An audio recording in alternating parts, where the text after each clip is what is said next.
Bismillahirrahmanirrahim. Assalamualaikum warahmatullahi wabarakatuh. Allahumma sholli ala sayyidina Muhammad wa ala ali sayyidina Muhammad. Sahabat Maryam yang dirahmati Allah, azan adalah panggilan bagi umat Islam untuk menunaikan ibadah sholat, dan dalam sejarahnya Rasulullah Shallallahu Alaihi Wasallam pernah mencari sosok yang tepat untuk mengumandangkan azan yang pertama kali. Lantas mengapa Rasulullah tidak mengumandangkan azan sendiri? Apakah beliau pernah melakukannya? Dan apa yang akan terjadi jika Rasulullah mengumandangkan azan? Tonton video ini sampai akhir agar tidak ketinggalan informasinya. Namun sebelum kita melanjutkan pembahasannya, ringankanlah tangan sahabat untuk mengklik tombol like, komen, dan subscribe. Nyalakan juga lonceng notifikasinya agar tidak ketinggalan video Islami dari channel ini. Pada suatu masa, Rasulullah Shallallahu Alaihi Wasallam sempat kebingungan mencari orang yang tepat untuk mengumandangkan azan. Beliau mencari seorang muazin untuk melantunkan azan pertama kali. Kisah tentang pencarian muazin ini dijelaskan dalam sebuah hadis yang diriwayatkan oleh Imam Muslim. Ketika kaum muslimin pertama kali tiba di Madinah, mereka sering berkumpul sambil menunggu waktu sholat. Namun tidak ada yang bisa memberitahu kapan waktu sholat tiba. Suatu hari mereka bermusyawarah untuk membahas masalah ini. Sebagian sahabat mengusulkan agar mereka menggunakan lonceng seperti yang digunakan oleh orang-orang Nasrani. Ada juga yang mengusulkan penggunaan tanduk seperti yang digunakan oleh orang-orang Yahudi dalam upacara keagamaan mereka. Namun Umar bin Khattab radhiyallahu anhu mengusulkan hal yang berbeda. Beliau berkata, "Alangkah baiknya jika kalian menjadikan seseorang yang bertugas untuk memanggil orang-orang untuk sholat." Rasulullah Shallallahu Alaihi Wasallam pun menyetujui usulan tersebut dan berkata kepada Bilal, "Wahai Bilal, berdirilah dan panggillah manusia untuk sholat." Bilal bin Rabah, seorang sahabat yang turut serta dalam hijrah Rasulullah Shallallahu Alaihi Wasallam ke Madinah, menjadi sosok yang dipilih untuk tugas penting ini. Mengapa Bilal?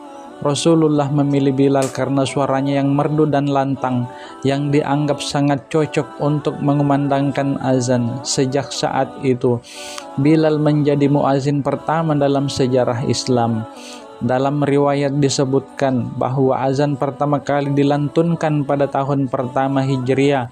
Sejak itu azan menjadi penanda masuknya waktu sholat bagi kaum muslimin. Biasanya setelah mengumandangkan azan, Bilal akan berdiri di depan pintu rumah Rasulullah Shallallahu Alaihi Wasallam dan menunggu hingga Rasulullah keluar untuk melaksanakan sholat berjamaah.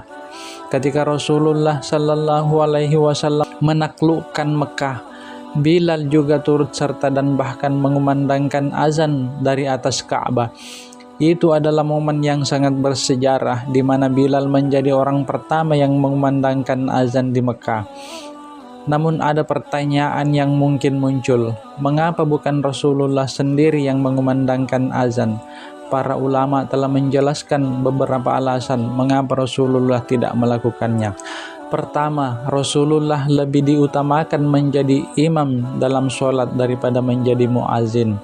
Ini dijelaskan oleh Imam An-Nawawi dalam kitab Al-Majmu' bahwa keutamaan Rasulullah terletak pada posisinya sebagai imam sholat, sebuah tugas yang lebih utama dibandingkan dengan mengumandangkan azan. Sahabat Maryam yang dirahmati Allah, selain itu, Rasulullah dan para khalifah setelah beliau sibuk dengan urusan umat yang tidak dapat digantikan oleh orang lain, sehingga tidak ada waktu untuk mengumandangkan azan. Imam Al-Baihaqi meriwayatkan bahwa Umar bin Khattab pernah berkata, "Seandainya aku memiliki kesempatan untuk mengumandangkan azan saat menjadi khalifah, maka aku akan melakukannya. Namun karena kesibukan dan tanggung jawab yang besar, Umar tidak pernah melakukannya." Ada juga alasan lain mengapa Rasulullah tidak mengumandangkan azan, yaitu karena beliau adalah Rasul. Dalam azan terdapat lafaz Asyhadu anna Muhammadar Rasulullah, yang berarti aku bersaksi bahwa Muhammad adalah utusan Allah. Sebagai utusan Allah, Rasulullah tidak mungkin bersaksi atas dirinya sendiri. Ini adalah salah satu hikmah mengapa tugas mengumandangkan azan diamanahkan kepada orang lain. Lalu bagaimana jika seandainya Rasulullah benar-benar mengumandangkan azan? Para ulama memberikan beberapa pendapat terkait hal ini. Salah satu kekhawatiran yang muncul adalah jika Rasulullah mengumandangkan azan, maka orang-orang yang tidak segera memenuhi panggilan tersebut akan dianggap tidak menjawab seruan Rasulullah. Hal ini dianggap sebagai sebuah tindakan yang bisa mendatangkan cobaan atau azab yang pedih, sebagaimana dijelaskan dalam Al-Quran surah An-Nur ayat 63 yang menyatakan, maka hendaklah orang-orang yang menyalahi perintah Rasul takut akan ditimpa cobaan atau azab yang pedih. Selain itu, dalam kitab Mawahibul Jalil disebutkan bahwa jika Rasulullah mengumandangkan azan dan umat Islam tidak segera melaksanakan sholat, maka mereka bisa saja disiksa karena mengabaikan seruan Rasulullah. Itulah mengapa tugas ini diberikan kepada Bilal dan para muazin lainnya.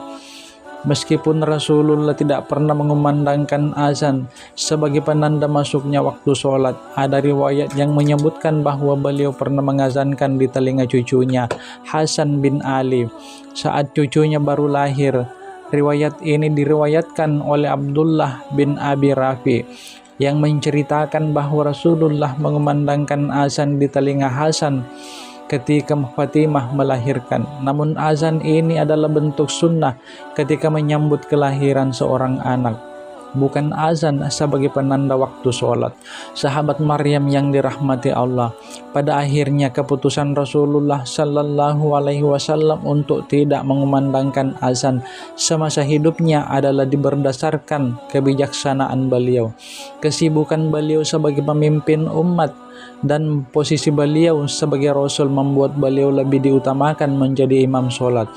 Tugas mengumandangkan azan kemudian dilimpahkan kepada sahabat-sahabat beliau yang lain. Jika Rasulullah Shallallahu Alaihi Wasallam mengumandangkan azan, mungkin sebagian umat akan mengabaikan panggilan tersebut, sebagaimana yang terjadi di zaman sekarang, di mana banyak orang yang mendengar azan namun tidak segera bergegas untuk melaksanakan sholat. Rasulullah adalah sosok yang penuh kasih sayang, dan beliau tidak ingin umatnya menanggung beban karena mengabaikan seruan langsung dari beliau. Itulah beberapa alasan mengapa Rasulullah Shallallahu Alaihi Wasallam tidak pernah mengumandangkan azan untuk sholat. Semoga kita semua selalu tergugah hatinya setiap kali mendengar panggilan azan dan segera melaksanakan sholat tanpa menunda-nunda. Terima kasih sudah menonton, semoga bermanfaat. Lebih dan kurangnya mohon dimaafkan. Wassalamualaikum warahmatullahi wabarakatuh.